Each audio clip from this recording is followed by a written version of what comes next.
Welcome to the deep dive. Okay, so our mission for you today, we're diving into the strategy report for an independent artist, Benny Agosto, That's right.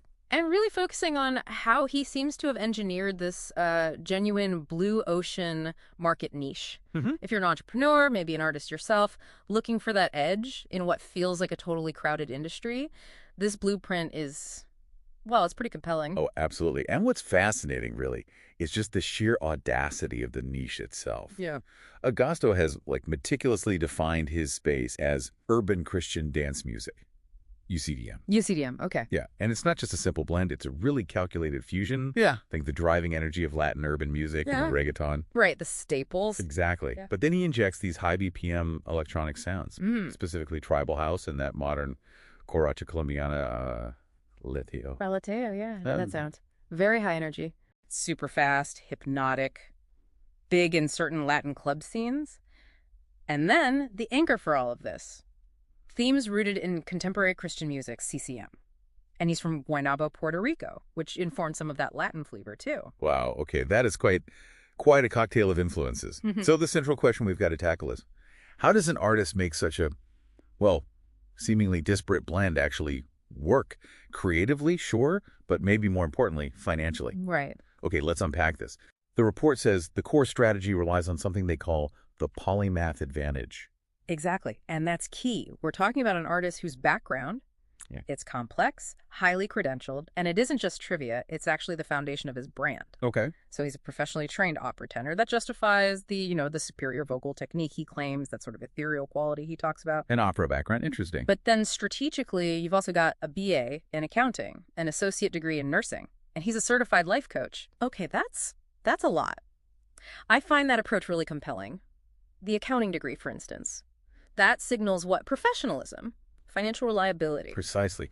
To industry stakeholders, potential collaborators. Yeah. Think maybe a big name like Funky. It says, this guy's serious. He handles his business. Right, not just a creative type. And this leads straight into the monetization strategy, which is bold. He's setting an incredibly ambitious price for direct digital downloads. $10. $10 for a single track. Wow. That's a huge gamble, isn't it? Especially when streaming is basically free. It seems like it on the surface. So what does the report say? How does he justify that premium price? What's the value proposition there? He fundamentally shifts how you perceive the value. He leverages that life coach background. So when you buy the track, you're not just getting the music. Ah, okay. It's bundled with exclusive, brief motivational audio clips. Or maybe some productivity tips. You're not buying a commodity track anymore. You're buying a package. Exactly. A multifaceted fan support package designed to maybe improve your life, with the music acting as this powerful soundtrack to it all. That's a really clever twist. But does that business savvy, that bundling, actually translate into better margins when you look at the financial architecture? Absolutely. That business acumen pays off directly. Big time.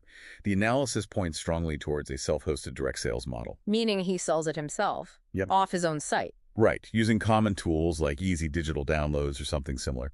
This lets him basically eliminate the platform fees that take huge cuts elsewhere. Okay, so the numbers. Look, that $10 sale, selling it himself nets him $9.41 per unit. $9.41. Wow. Now compare that. If he sold the same $10 package on a big third-party platform, say Gumroad, the estimate is his net revenue drops to maybe $8.41. So a full dollar difference per sale. Per fan. Multiply that by thousands of sales. That's the foundation of his financial independence right there. Okay, but wait. Let's circle back to the music itself. Isn't that fusion inherently tricky? Merging a spiritual message with a secular club sound like Guaracha. How does he manage that without, alienating one audience or the other? That's the critical challenge, definitely. And the solution they outline is content segmentation. Content segmentation, meaning? He creates two distinct types of tracks. First, you have the mission tracks. These have explicit CCM lyrics, very clear messages, and they're targeted strictly at Christian platforms, Christian audiences. Got it. So the message is up front there. Correct. Then second, you have the vibe tracks. These are primarily instrumental, or maybe they have clean, positive, high-energy vocal snippets, but nothing explicitly religious. Ah, I see. So the vibe tracks are kind of his firewall, his crossover tool. Exactly. They're aimed squarely at the mainstream, Latin dance charts, club playlists, DJs. This system lets him penetrate secular markets, build an audience, get his name out there through the vibe track. Without compromising the message on the other tracks. Precisely. Without ever compromising the integrity or the specific message of his mission tracks where they belong. It's smart brand protection, really. Okay, so wrapping this up. Benny Agosto's whole strategy, it really shows the undeniable power of leveraging diverse skills, things totally outside music, like accounting and life coaching, using them not just to make music, but to actually define a market niche and achieve real, tangible financial independence. And if we connect this to the bigger picture, looking at it strategically, given those high profit margins he can achieve through self-hosting, plus the need to manage this complex dual market thing, it makes you wonder. Wonder what? Does formal business and financial training, that kind of literacy, now give independent artists a greater competitive edge than maybe advanced marketing skills alone? That's a really interesting question. Yeah, definitely something for you to mull over.